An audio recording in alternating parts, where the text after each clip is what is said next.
Public interest में आज सबसे पहले चुनावी बेला में हजारों नौजवानों के साथ हो रहे खेला का परीक्षण होगा। घटना पश्चिम बंगाल की है, लेकिन इसमें संदेश पूरे देश के लिए है, हर घर के लिए है।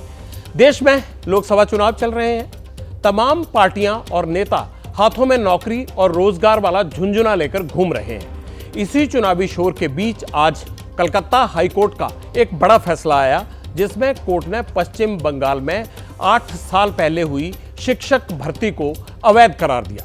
सभी नियुक्तियों को रद्द कर दिया। कलकत्ता हाईकोर्ट ने इस फैसले के बारे में पीड़ितों का क्या कहना है कि काबिल और नकारा बराबर हो गए। जिन्होंने मेहनत से एग्जाम पास किया, उनकी क्या गलती थी। पश्चिम बंगाल में 7-8 साल से नियुक्ति शिक्षकों की नौकरी पर हाईकोर्ट को हथौड़ा चलाने के लिए आखिर क्यों मजबूर होना पड़ा। अब आगे इस मामले में क्या होगा, इन तमाम सवालों के परीक्षण से पहले आप पश्चिम बंगाल शिक्षक भर्ती घोटाले में आज हाईकोर्ट ने क्या फैसला सुनाया वो जान लीजिए। कलकत्ता हाईकोर्ट की 2 जजों की बेंच ने कहा, शिक्षकों और नॉन टीचिंग स्टाफ की सभी नियुक्तियों को अवैध घोषित करते हैं। 2016 में हुई 25,753 नियुक्तियों को रद्द करने का आदेश सुनाया। जिनकी नौकरियां गई, उन्हें अब तक की ली गई तनख्वाह लौटानी होगी, वो भी 4 हफ्ते के अंदर और कुल रकम पर 12% ब्याज के साथ। हाईकोर्ट के आदेश के मुताबिक सभी जिलों के डीएम वसूली की कार्रवाई को अंजाम देंगे और जरूरत पड़ने पर मामले की जांच कर रही सीबीआई किसी को भी हिरासत में ले सकती है। मतलब नौकरी तो गई, जितने साल तनख्वाह उठवाई उसका भी हिसाब अब देना पड़ेगा।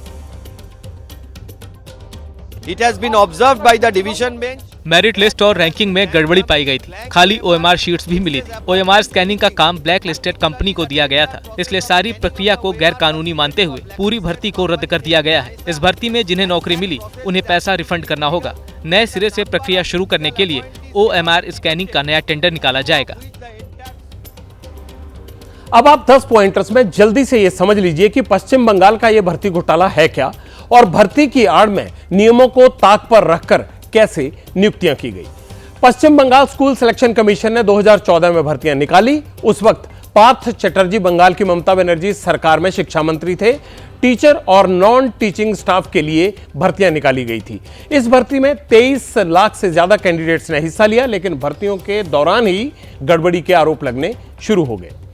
जैसे कम नंबर लाने के लिए उम्मीदवारों को मेरिट में फिर भी शामिल कर लिया गया, उनको ऊपर डाल दिया गया। इसके अलावा मेरिट लिस्ट में नाम नहीं होने के बावजूद भी कई एप्लीकेंट की नियुक्ति हो गई और बहुत से ऐसे कैंडिडेट भी थे जो बिना टीईटी पास किए हुए ही टीचर बना दिए गए।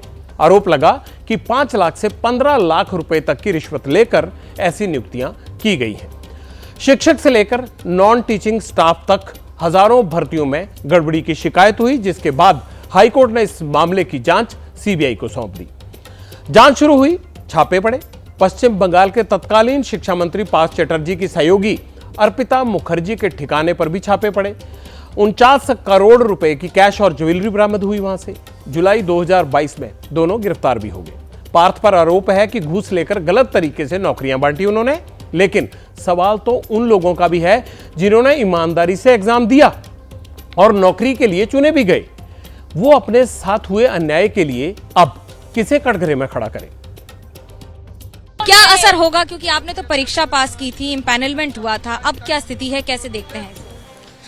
अभी मेरा लग रहा है मेरा सिचुएशन क्रिटिकल लग रहा है, क्योंकि मैं तो इन सर्विस में हूँ।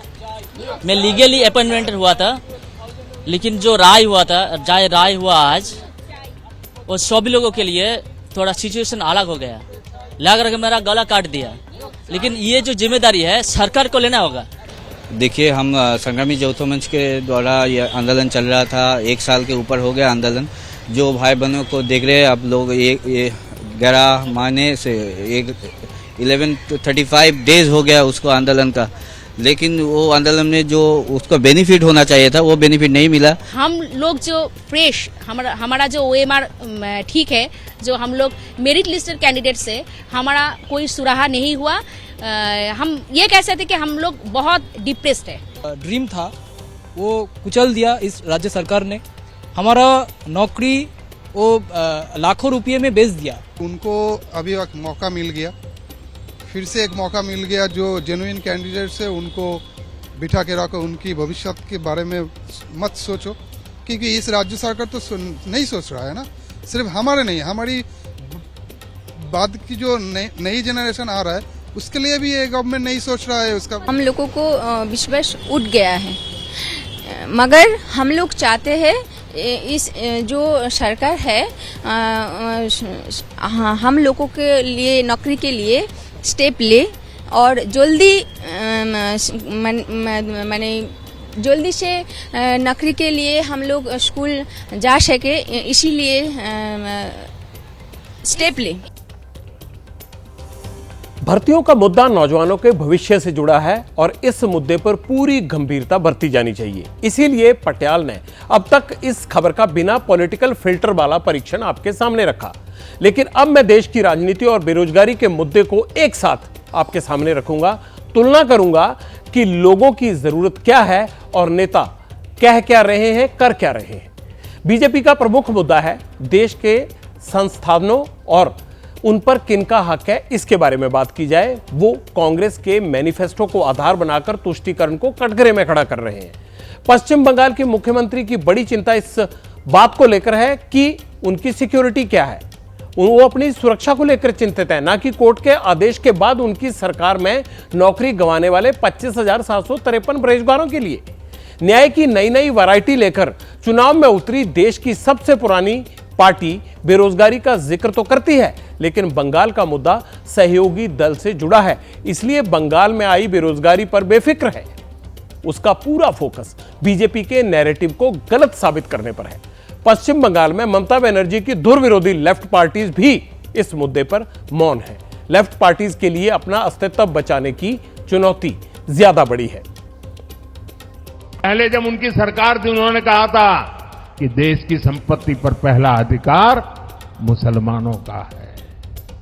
इसका मतलब ये संपत्ति इकट्ठी करके किसको बांटेंगे? जिनके ज्यादा बच्चे हैं उनको बांटेंगे। घुसपैठियों को बांटेंगे। क्या आपकी मेहनत की कमाई का पैसा घुसपैठियों को दिया जाएगा? आपको मंजूर है ये? এই যে বোমা টোমা ফাটানোর কথা বলছে না, আমিও টার্গেট, অভিষেকও টার্গেট। এরা আমাদের জীবন পর্যন্ত নিয়ে নিতে পারে। রাহা গুলশান তো জোড়া ফুল खिलेंगे और रहा जिंदगी तो फिर मिलेंगे। बीजेपी 24 घंटा डिस्ट्रैक्शन करने में लगी रहती है। कभी प्रधानमंत्री समुद्र के नीचे चले जाते हैं, कभी आसमान में सी प्लेन पे चले जाते हैं, मगर जो मुद्दे हैं उनके बारे में ना प्रधानमंत्री ना बीजेपी बात करती। जनरल बात कह सकता हूं कि 15-20 दिन पहले कि 180 से 180 तक जाएंगे, अब मुझे लग रहा है 150 तक जाएंगे। अब पटियाल आपके लिए सत्य का सीधा प्रसारण करेगा। प्रधानमंत्री बार बार जो कह रहे हैं कि कांग्रेस के घोषणा पत्र में संसाधनों के बंटवारे की बात लिखी हुई है, मंगलसूत्र छीन लेगी कांग्रेस, वो आखिर कहां लिखी है? हमारे संवाददाता जैनेंद्र ने आपके लिए यह परीक्षण किया है, देखिए, उसके बाद आपको कोलकाता भी लेकर चलूंगा। कांग्रेस के घोषणा पत्र को लेकर प्रधानमंत्री मोदी ने जो दावा किया है, ऐसी कोई भी बात पार्टी के घोषणा पत्र में देखने को नहीं मिलती। कांग्रेस के घोषणा पत्र में यह कहीं नहीं लिखा कि यदि उसकी सरकार बनी तो वो महिलाओं के गहनों की जानकारी जुटाएगी, उसे जब्त कर बाकी लोगों में बांट देगी। कांग्रेस को मालूम है कि इस मामले में सच्चाई उसके साथ है। यही वजह है कि पार्टी आक्रामक है। उसने चुनाव आयोग से प्रधानमंत्री मोदी की शिकायत की है। साथ ही कांग्रेस अध्यक्ष मल्लिकार्जुन खड़गे ने प्रधानमंत्री से मिलने का समय मांगा है ताकि वो उन्हें पार्टी के घोषणा पत्र के बारे में सही जानकारी दे सकें। अब मैं आपको कोलकाता लेकर चलता हूं, जहां एक फैसले से बेरोजगार युवा मिलेंगे। उनके साथ इस खबर को कवर करने के लिए हमारी रिपोर्टर मनोज्ञा लोईवाल होंगी। मनोज्ञा, जिसकी सरकार ने नौकरी दी, छीनी और अब यह भी कह रही है वही सरकार की सुप्रीम कोर्ट में पीड़ितों की लड़ाई लड़ेंगे। क्या पीड़ित सरकार के इस दावे और इस वादे से या उनके सुप्रीम कोर्ट जाने से सहमत लगते हैं आपको?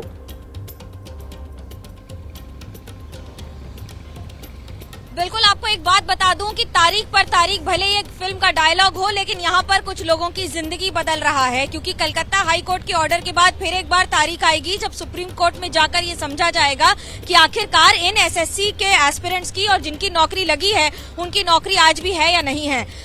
राजीव हमारे साथ है। राजीव, कितना बड़ा मुद्दा है ये, क्योंकि अब तो ये भी नहीं पता कि आपकी नौकरी है कि आपको अपनी सैलरी वापस करनी पड़ेगी।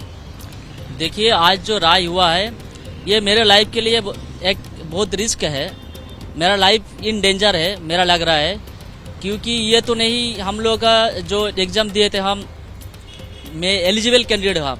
हम जोर से बता सकते हैं मैं एलिजिबल हूँ, मैं फ्रॉड कोई अलग चीज से इन्वॉल्व नहीं हूँ, ये बता सकते हैं। लेकिन इतनी अभी लड़ाई करने के बाद जो आज आदेश आया है, इससे खुश हैं कि दुखी हैं कि परेशान हैं? अभी दुखी भी परेशान भी है, क्योंकि हम लोग का एक ही रास्ता है। कोर्ट ने बता दिया कि एसएससी को, स्कूल सर्विस कमीशन को एक ही कंडीशन दिया गया है, जो अभी जो ओएमआर शीट को अपलोड करना होगा सही तरीके से। यही एक रास्ता है हम लोगों को बचने के लिए। ओएमआर का मतलब आपको बता दूं, ऑप्टिकल मार्क रिकॉग्निशन, जिसका मतलब होता है कि आपको कितने नंबर मिले ये शीट में होता है, जो कि शीट कह रही है सरकार है नहीं। अभी 2016 की जो शीट्स होनी है वो उन्हें देनी है, जिससे पता हो कि आपकी नौकरी लगी या नहीं लगी। आज जो ऑर्डर आया है उससे क्या स्थिति होगी आपकी जिंदगी की? हमारा जिंदगी में परेशानी हुआ, मैंने बहुत दुख है। हम लोग भ्रष्टाचार करप्शन का शिकार है। ये जो गवर्नमेंट है, government of West Bengal, fully corrupted and हम लोग करप्शन का शिकार हुआ। ममता बनर्जी तो कह रही है कि ये बीजेपी की साजिश है और आप लोग सब बीजेपी को प्रमोशन करते हैं यहाँ पर, या इस तरह का आंदोलन करते हैं, इसमें कितनी सच्चाई है? नहीं, बीजेपी के साथ हमारा बहुत दूर तक रिलेशन नहीं है। हम लोग, हमारा मेधा के हम लोग नौकरी मिला। ये गवर्नमेंट किसी का चक्रांत नहीं है, ओनली चक्रांत is corruption. This government of West Bengal fully corrupted.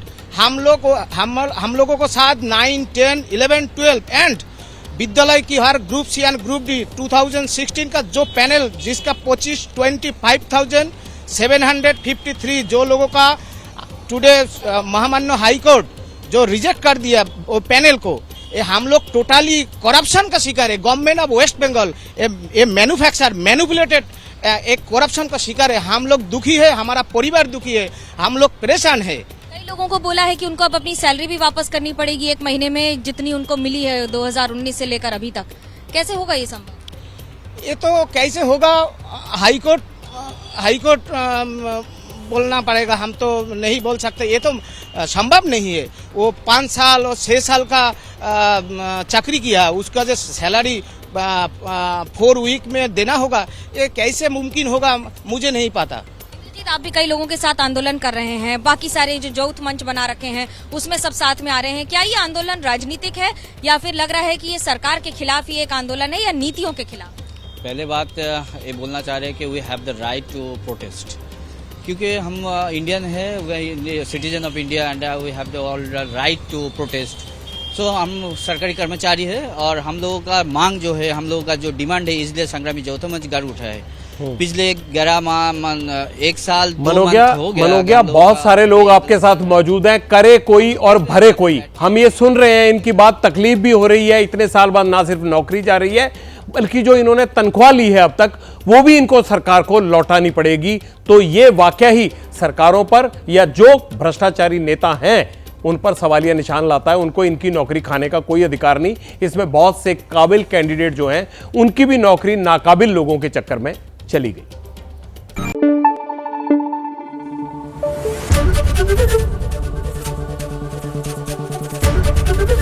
ABP news आपको रखे आगे।